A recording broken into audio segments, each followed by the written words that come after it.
Hello বন্ধুরা, আসসালামু আলাইকুম। দেখেন কিভাবে বুম ফুটে পাখার ভাঙ্গে, কিভাবে পাহাড় ভাঙ্গে।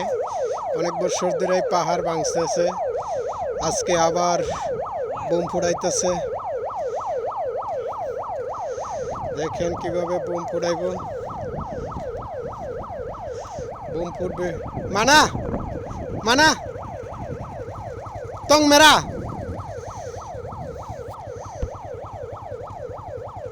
ওই জায়গা বুম ফুটবে, ওই যে একটা ডাম দেওয়া যায়, ডামের ওই জায়গা বুম ফুটবে।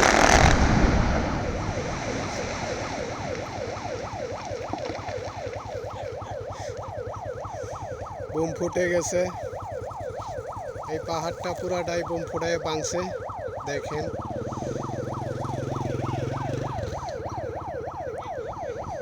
সবাই ভালো থাকবেন, ভালো লাগলে লাইক কমেন্ট করবেন বন্ধুরা।